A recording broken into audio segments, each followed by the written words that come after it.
Good afternoon, everyone. My name's Peter Treacher. I'm Sales and Business Development Director for C21 Media, which hopefully some of you may know. We provide a lot of news and information to the worldwide TV industry. This panel will be addressing new media strategy, which I'm very excited to be hosting today, mainly because there's a massive opportunity for content owners and broadcasters to really drill down and find out what the specific opportunities are for your own content on the platforms that you see here today. On that note, I'd like this to be a really interactive session, so please do ask your questions. And the format for doing that, as you can see on the screen there, is if you go to asiatvforum.com/ask, we will be taking questions from the audience via the iPad I have with me after we've had the presentations from the panel. Without further ado, we're going to hear from our panelists, and we have, with respect to the audience left, we have Tommy Lee, who I should point out is not a member of the Motley Crue rock band, but in fact has still had a large impact on the entertainment industry in Korea. He's head of media and entertainment for SK Planet, South Korea. Then we have Jeewoong Kim next up. He's business development manager for MBC and has been the brains and the strategy behind the launch of Pooq, which is the Hulu of Korea, South Korea, I should say. Next up, we'll have Sara, who's head of business development and partnerships for Viki here in Singapore. Sara used to run digital media and new media distribution for Warner Brothers previously, so there's a really good opportunity to ask her some questions about how these deals are done from a content owner's point of view. Finally, we have Gautam Anand, who is Director of YouTube Partnerships and Operations for Asia Pacific for Google. So without further ado, Tommy, would you like to come up to the podium and tell us about SK Planet?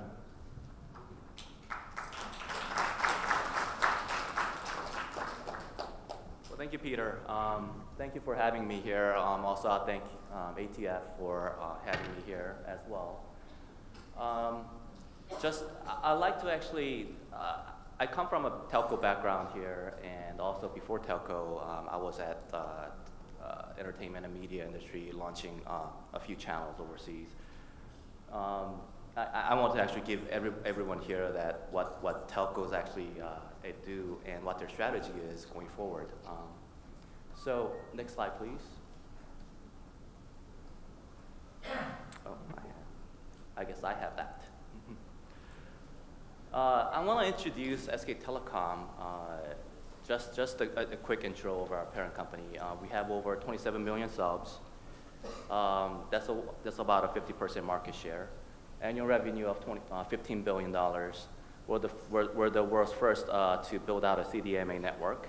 And more importantly, 12.3 million LTE subs. That's about approximately 45% of our total subs. There is a reason why I wanted to actually give you the overall perspective of our parent company, because SK Telecom, if you actually recall, telecom companies are very heavy. They're very infrastructure-driven business model with a lot of money and capital investments into their business model, and they make a lot of money off of that. And SK Planet, which the company that I'm going to be introducing you, wanted to get away from that, and we wanted to actually speed things up to the trend and the media and entertainment trend of the world. So these are 4 key business areas that we focus on: digital content, and also commerce platform, location-based services, and also social and portal platforms. These are some of the key services that we have. I don't really want to go into too much detail, but the important fact is that we have we're engaged in many different media and entertainment services, as well as e-commerce activities. So just to give you a little bit of background on one of our OTT services, Hopin, we launched it in January of 2011. And we currently have about 4 million subscribers with about 3.5 million UVs a month, which isn't a huge number. If you consider, for example, Viki has over 20 million monthly UVs. But one of the nicest features we provide our customers is that we actually have a continuous play and plug service. If you actually, let's say you downloaded a movie or Korean TV series, and you're watching it on mobile device when you're going back home, and you wanted to actually continue watching that on a bigger screen, let's say TV or PC screen. All you have to do is, connect your HDMI cable to TV or PC screen. Then you pick up right at you pick up right where you left off. So that's a user experience that we provide to our customers.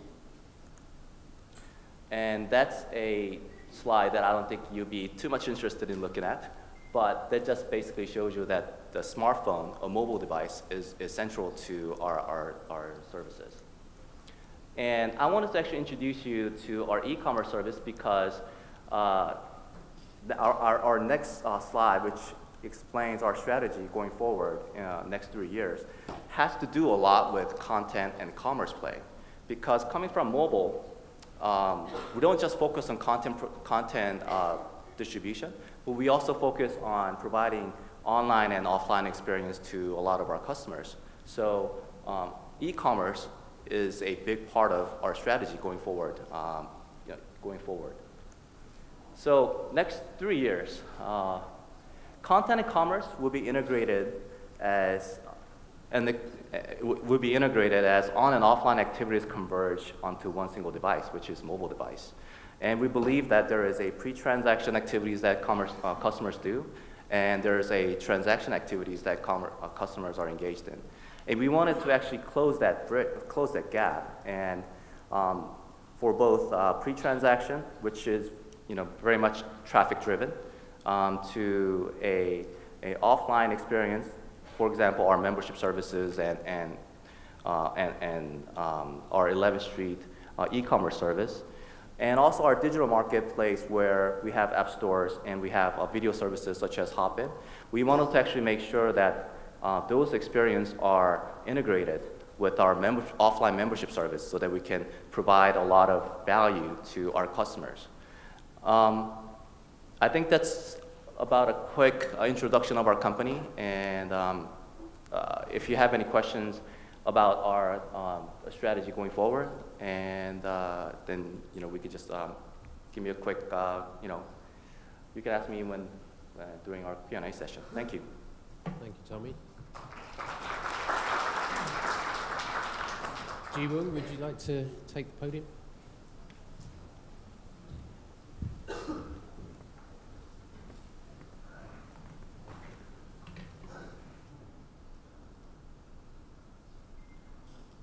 Hi, thank you for having me here. I'm very excited to tell you the story of Pooq to the audience here at the ATF 2013.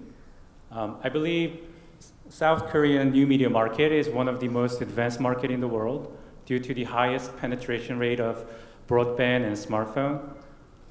In fact, teenagers in Korea, 97.7% of teenagers use smartphones. So this kind of unique environment actually pushed the broadcasters to move more bravely and more innovatively. And this is one example, a joint venture by the Korean broadcasters called Pooq. So in the era of analog television, the broadcasting itself was a platform. So we had our touch point with the viewers. However, the world has changed and the viewers became active consumers who use IPTVs or YouTubes or Viki to watch the videos online. So this was our major challenge we faced. Because content owners were cut off from the viewers, which meant we were not accessible to the information that the consumers are giving to the platform. That means that we're not making more money from the advertising So then what happens? Platforms become bigger and richer, and content owners become smaller and poorer. So what the broadcasters in Korea attempt to do was to create, to restore, and recreate the platform and thus the touch point with the consumers. So Pooq is an online video platform, and it's our own platform. So broadcasters were able to earn two things. First, it was the data, and we were able to gain consumer insight from them. And second, it was the higher bargaining power, because now Pooq was an alternative to other platforms. So I'll tell you how we did it.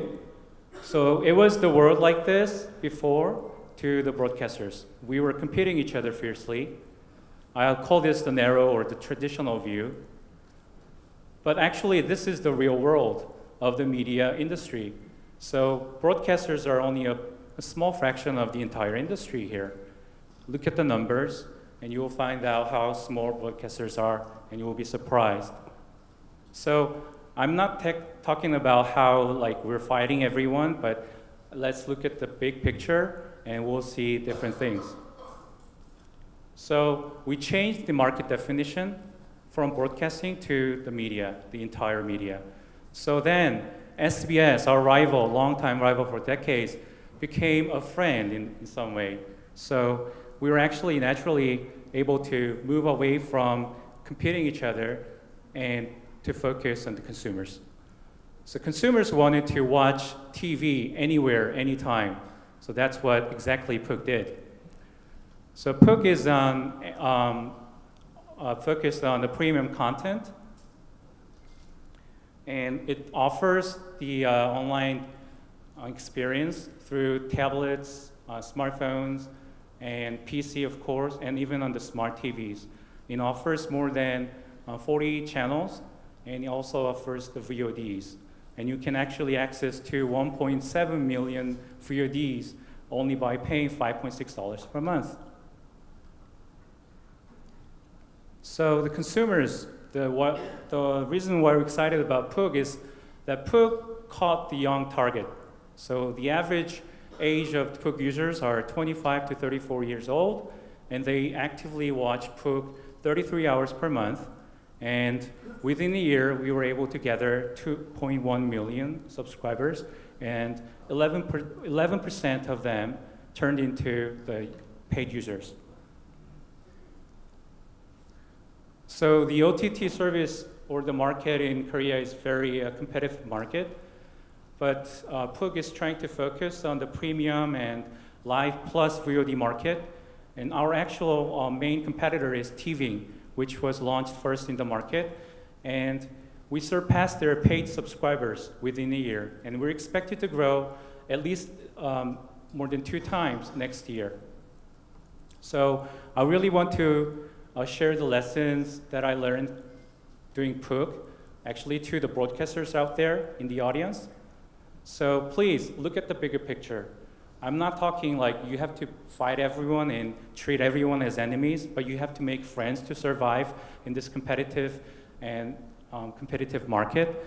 But in my experience, your closest neighborhood is your best friend. And second, when the Roman Empire, the great Roman Empire fell, they were sitting in the mighty castle.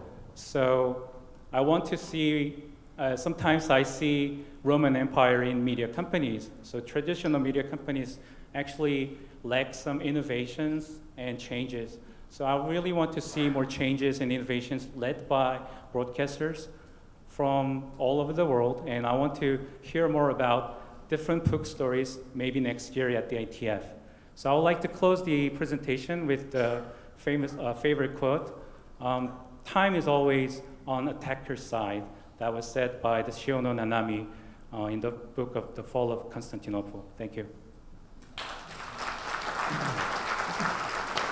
Thank you, Yong. Okay, Sara.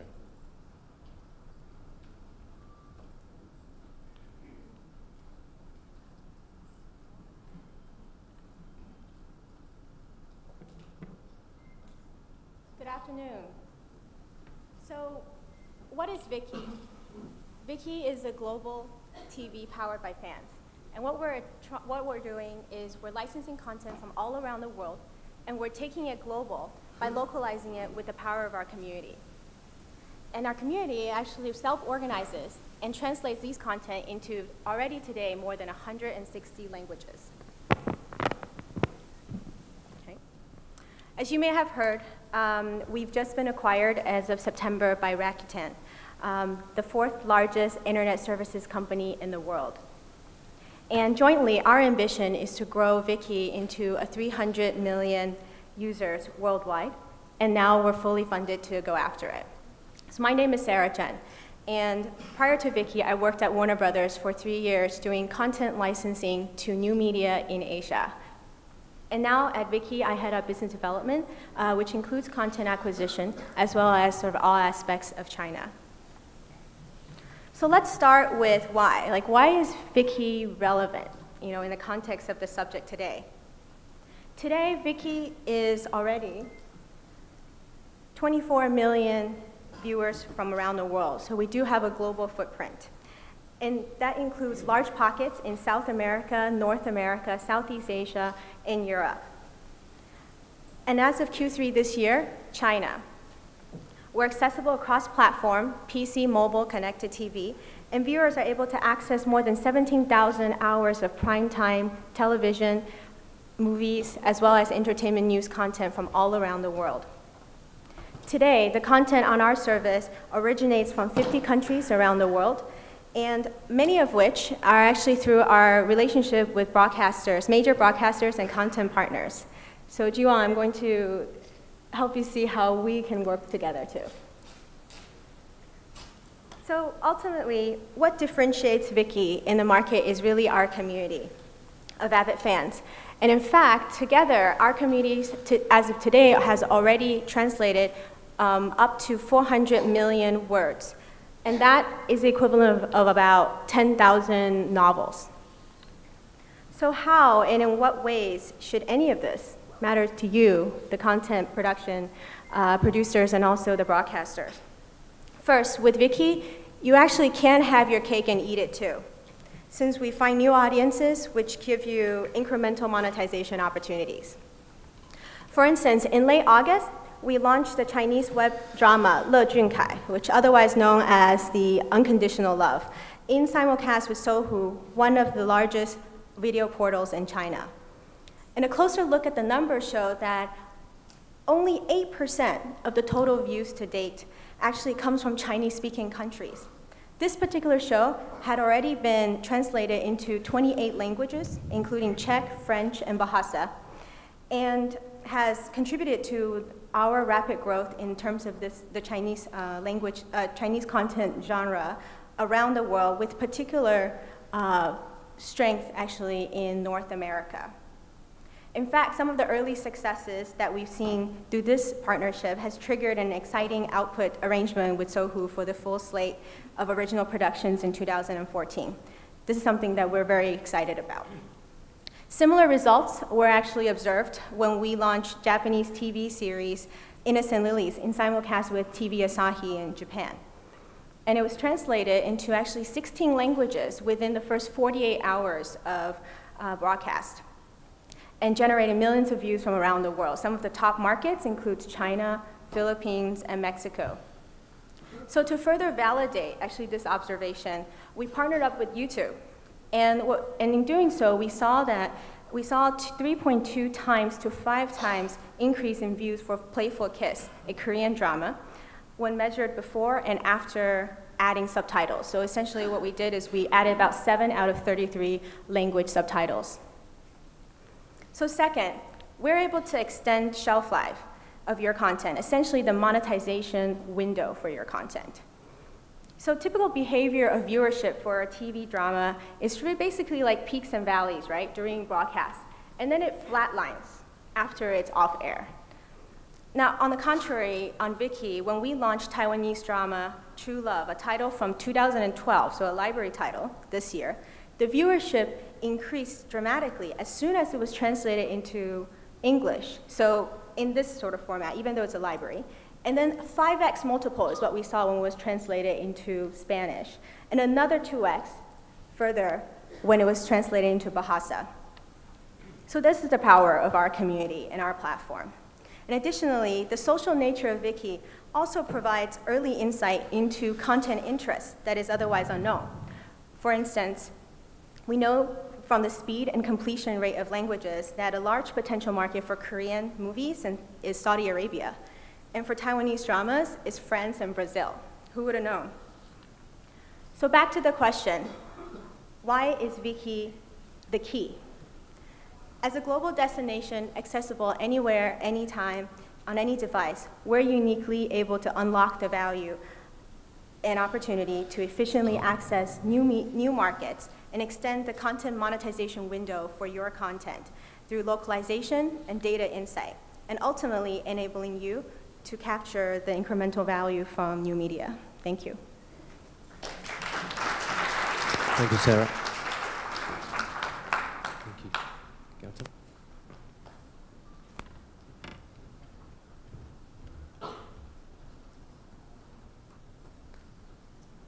Hi, everyone. Thanks for having me here. I don't have slides, but hopefully all of you have heard about YouTube.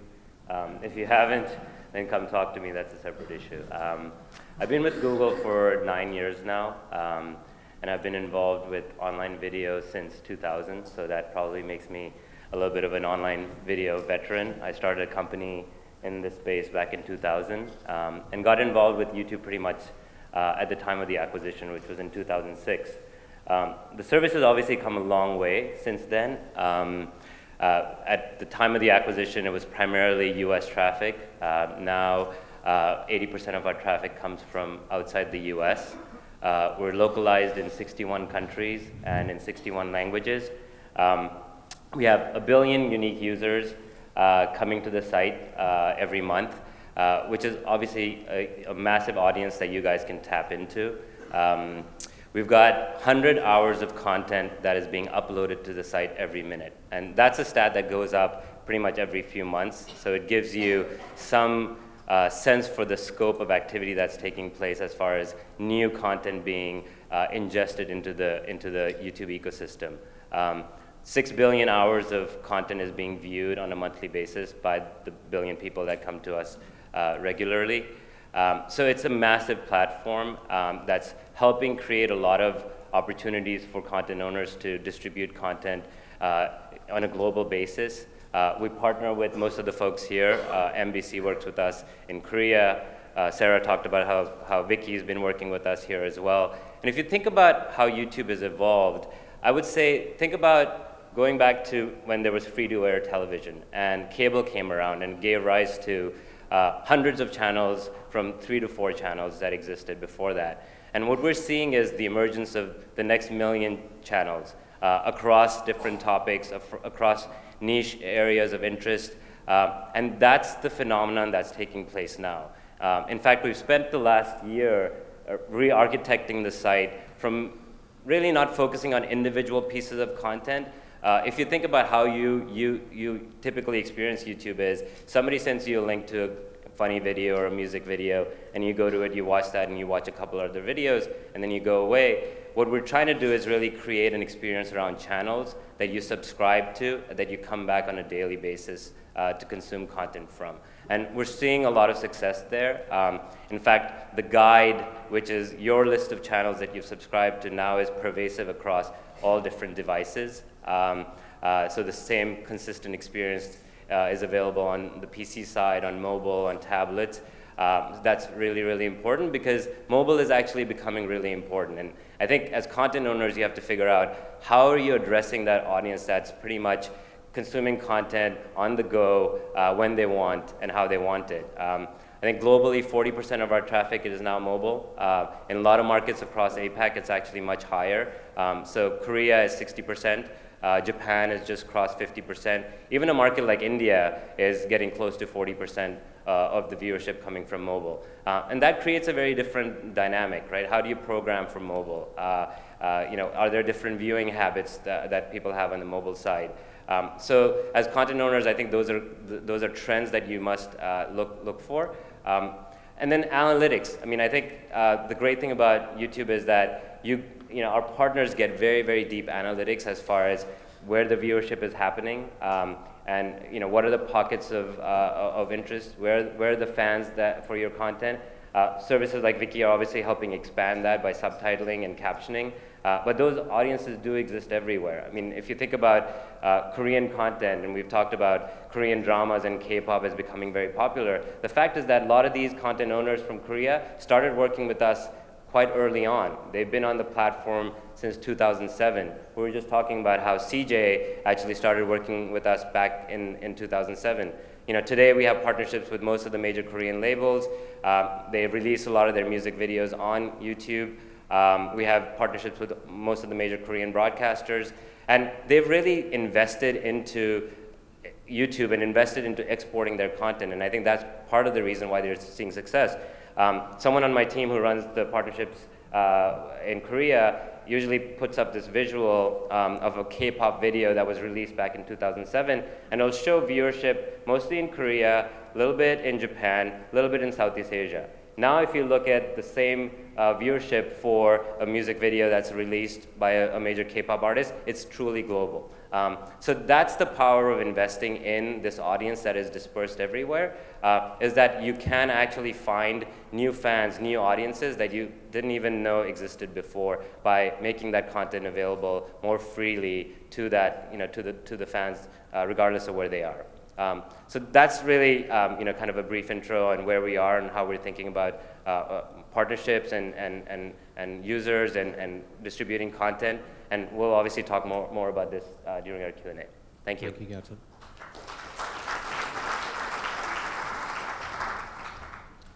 So we have a couple of questions for each of the panelists. Tommy, you have 4 million subscribers now. How on earth will you be able to increase that in the face of competition from services like Pooq and our friends on the panel? Well, I think signing more deals on the content side, like good friends from NBC and other broadcasters. We're actively seeking output deals every year, and also, by providing more user-friendly experience and also giving them a more technologically advanced and more money for the buck, actually, for all the telco users and the subscribers. Okay. Jeewoong, it's interesting to see how Pooq has developed in terms of building the service with other broadcasters in Korea. I believe KBS is coming on board as a partner, and I'm interested to find out how that works because they're a competitor. So we're talking with KBS, certainly, to join in the Pooq, but they have different issues, so that's a complex story. But we were viewing each other as competitors, or I should say rivals, for decades, but the world has changed too much. It's really the matter of survival for broadcasters that matter right now, so that's why we came together, actually, to be frank. And I think it's going to be more like that in the next few years. So, okay. Tell me more about how the relationship exists with, for example, testing content for content owners. How would they use Pooq compared to the traditional linear service? Yeah. So, actually, last month we had talked with a U.S. media company who really wanted to start the joint venture and try a cable channel in Korean market, but that would be really risky and that will cost so much. So what we are right now trying to do is try the content first on Pooq without any cost and without any much risk.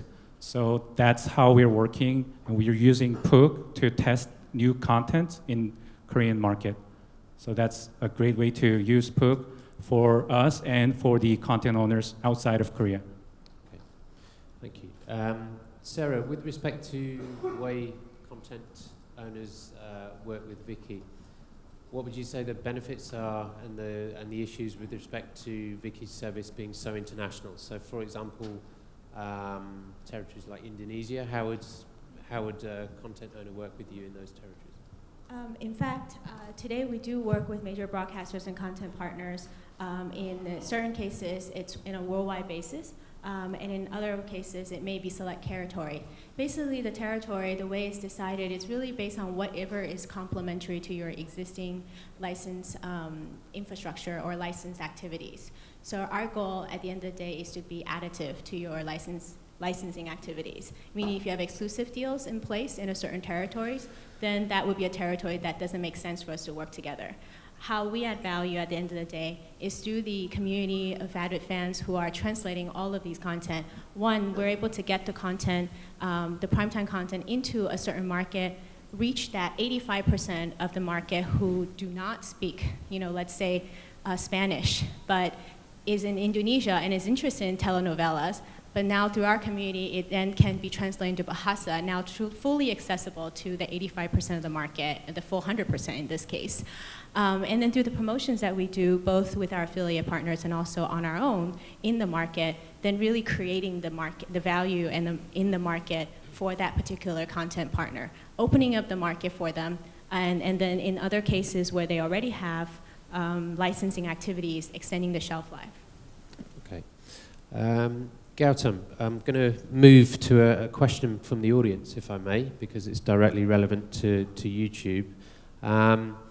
The question we have in particular is, apart from being just a platform, Yuko Tudo is investing $300 million into their in-house production, which is something that was discussed earlier today.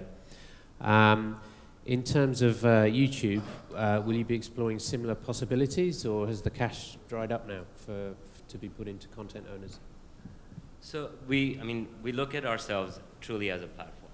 Being part of Google, that's primarily a technology company. What we're trying to do is create the best platform for content owners to distribute their content via. That's why I talked about channels, because these channels really belong to the content owners. We help them obviously with programming strategies, audience development strategies, best practices on how to reach consumers and have them consume their content more regularly. And if you think about YouTube, it is primarily a platform of original content.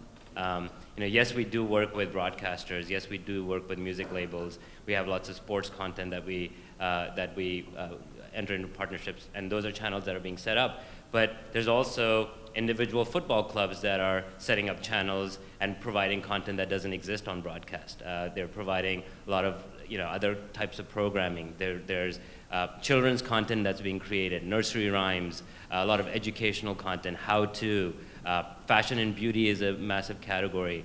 There's a whole ecosystem of creators and programmers that are developing, that are creating for the online medium, right? And so if you think about original, we do work very, very closely with a large set of partners that actually create original content. A great example of a crossover recently was Awesomeness TV, which was started by Brian Robbins, who used to be a child star in the US, and it just got acquired by DreamWorks.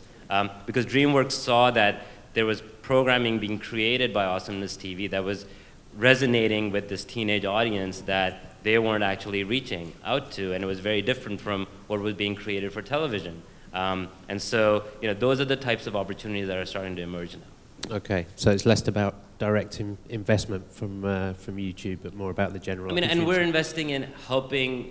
We obviously invest a lot in creating playbooks that people can follow. We've opened spaces where creators can come in and utilize those spaces for free. So, for example, we have a 40,000 square foot facility we opened up in LA as our first studio. We've got similar studios that we've opened up in London, New York, in Tokyo at Roppongi Hills, probably one of the most expensive real estates out there, where creators can come in and utilize the space and collaborate and create content in better quality than they've been able to before.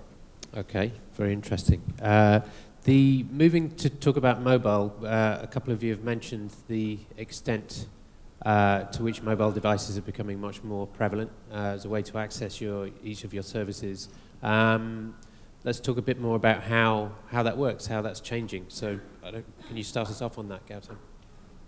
Mobile's been something that obviously, people have, and especially in the technology field, right? There was issues last year about Facebook and how their traffic was going mobile, and was the product really built to address that? At Google, we've kind of noticed that mobile is obviously becoming a huge phenomenon. We are a global platform. At YouTube, we started seeing a lot of that happening in APAC first, especially with markets like Korea and Japan, starting to become mobile really, really fast.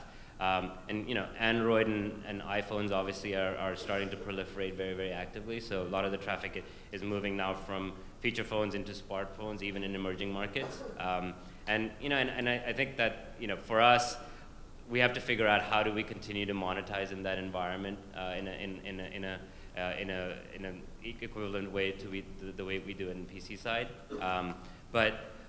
The viewership is consistent. So if you look at even long-form content that we get from a lot of our TV partners, we'll see that the viewership on mobile is pretty consistent to the PC side.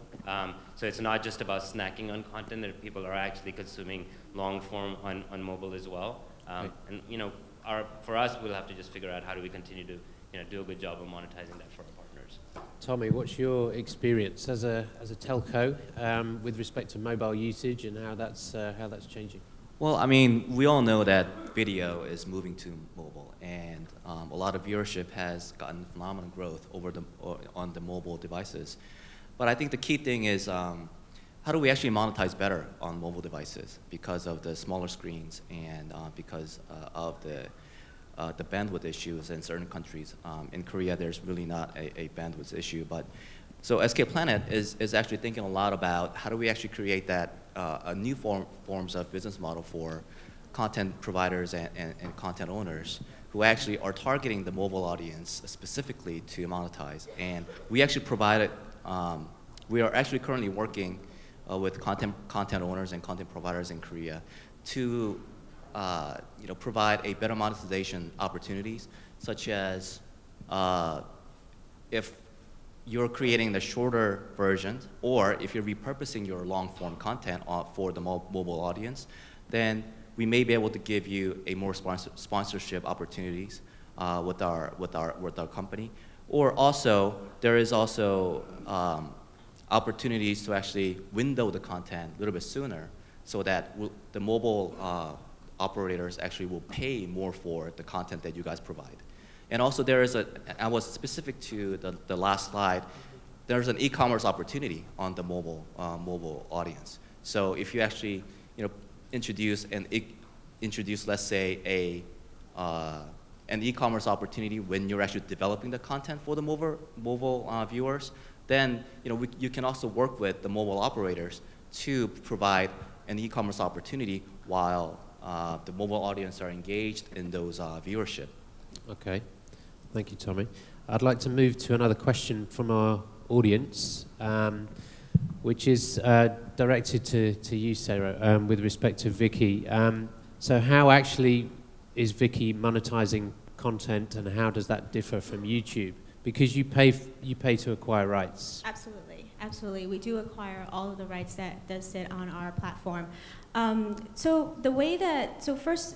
To think about like the rights that we acquire and where we play for a particular content, it is always incremental to the existing licensed activity. Meaning, essentially you could think of it like this: any time you're earning a revenue through Viki, it's likely to be a territory with a content in a territory that either has little or no presence, where you have little or no presence. So where we think we add value is really that full increment. So that full $1 or $100 or $10,000 or $1 million is fully increment. Now that being said, a couple different ways that we do monetize. One is through advertising. Today, our advertisers have consistently told us that they are excited about the traffic and the viewership and the engagement. Part of it is because of our social DNA. Our users are actively engaging and sort of on the platform and interacting with the ads. And so that has enabled us to garner a premium CPM to what would be sort of average in the market. And then, in addition to that, we have recently beta launched a subscription-based service, which is a differentiated user experience, HD without ads, That we just launched out of beta in October, and we are testing through sort of all the processes, and so we anticipate to launch that fully in 2014. So that's something exciting for our content partners to look forward to. In addition to that, from the perspective of our being a part of Rakuten now, I think when you think about content and video and what are the new ways we can think about monetizing, something that we're looking forward to down the pike, and we're in discussion already, is imagine if you can watch your favorite show, and while you're watching your favorite show, your favorite character is wearing, let's say, a hoodie or a shirt or a jacket, and there is an opportunity for you, whether it's on your mobile device or it is actually on your screen on PC, to make a purchase for that particular merchandise. So that's something that we're looking forward to, so that integration of e-commerce transaction with video. Okay, great. There's an additional content in that vein from the audience, which is how do you work with content producers? What kind of revenue share models do you operate? And we'll go around the panel with this one. So Tommy, how do your revenue share models work? Well, our hop-in service is mainly a subscription driven model, but we have the advertising platform, so we are consistently looking at monetizing by revenue share of the advertising dollars that are created by the number of viewers. And we're also trying to look at different ways of creating those monetization opportunities, such as working with the e-commerce companies and getting really up and close partnership with the content providers and content creators to provide different monetization opportunities. Okay. So Pooq is fully based on subscription-based model. So we don't currently offer advertising business, but through the subscription revenue, we share the revenue with the content providers. And what we are trying to do is to create enough revenue share for the content providers. Since it's an online platform by the broadcasters, we're really interested in creating this virtuous cycle in the digital platforms for the content providers. So right now we are offering 80% of the total revenue to the content providers. Some of them are based on the traffic they provide, they attract, and some of them are distributed equally. So we have this mixture of the secret formula behind that. But if you offer the content to us, we'll absolutely tell you the exact formula. And we are actually working on the advertising model next, which will be launched next year. So we're excited to give more money to the content providers. So we do actively share revenues with our content producers. On the advertising-supported business model, in fact, we highly encourage it. And this is where Viki differs from sort of rest of the platforms, because if you think about the translation, so once a particular language is added through the community, then it has an opportunity to reach a whole new set of market. Let's say Chinese. Now suddenly, all of the Chinese-speaking viewers around the world could be potentially your viewers. And therefore, as a result of that differentiated trend in the viewership, we have observed, and also our partners have observed, actually greater returns through revenue share model on the back end. So one of the Taiwanese dramas that we launched actually just in June, by August, we were already we were, I think, at break-even point through the minimum guarantees. And so given that usually our terms are anywhere between 2 to 3 years, so that the community can sort of fully enjoy the content and the hard work from the subtitles. So we fully expect in year 1 to be able to revenue share with this particular content partner from Taiwan for that particular title. Now, on the subscription side, the way that we think about revenue share is really based on the merit and the engagement that the particular content drives. So if you boil down to the formulas, it's really about viewership, so views generated, and then as it related to the overall subscription price. Okay. Gautam, are revenue share models always the same? with YouTube, or do they Yeah, I vary? mean, we have thousands of partners that we work with.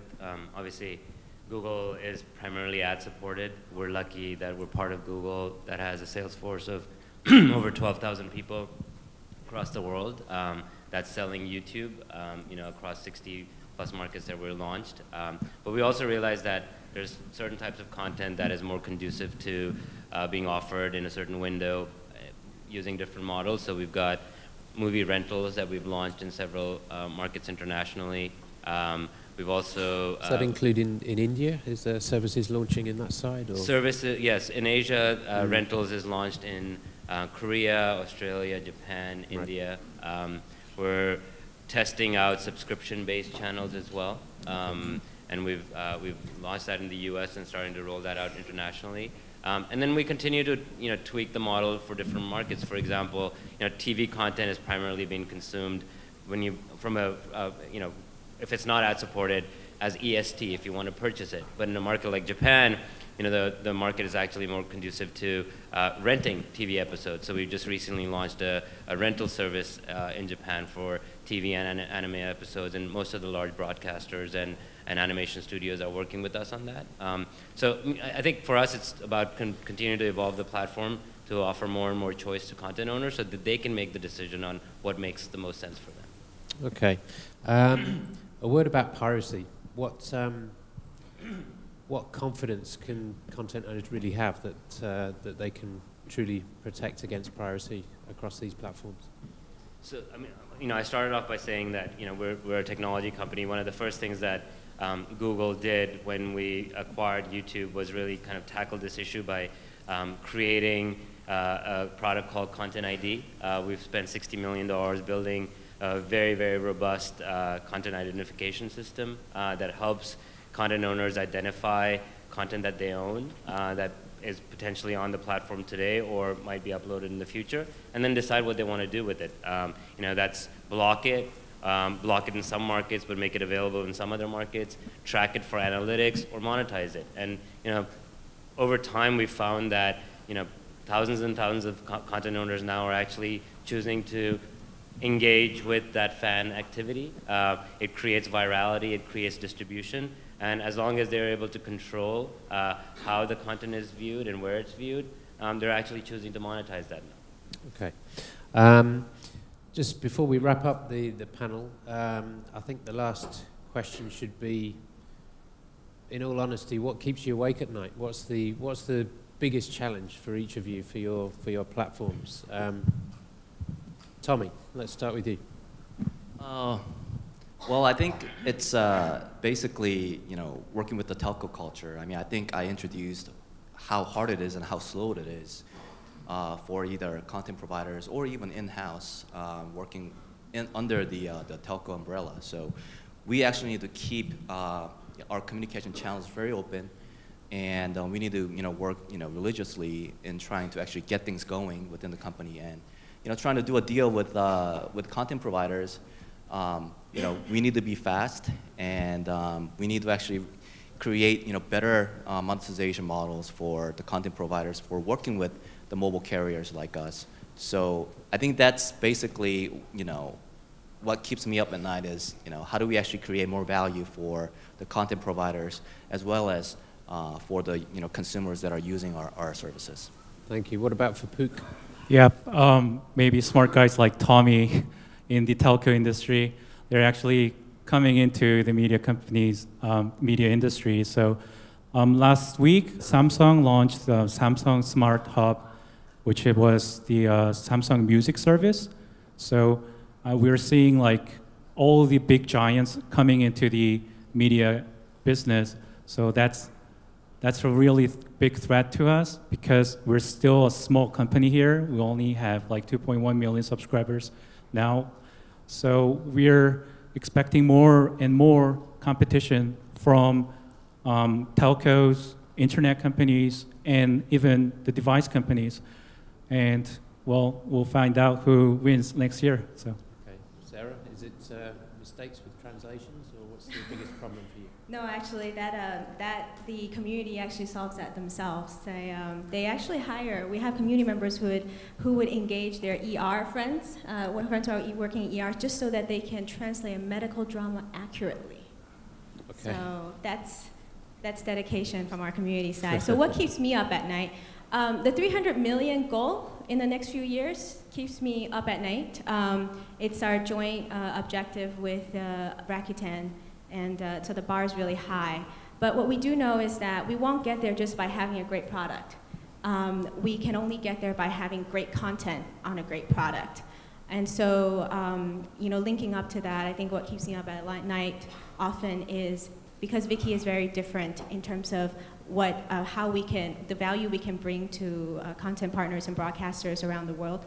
And so being able to fully explain and help the partners understand the value proposition is something that continues to be a challenge, and I work on every day.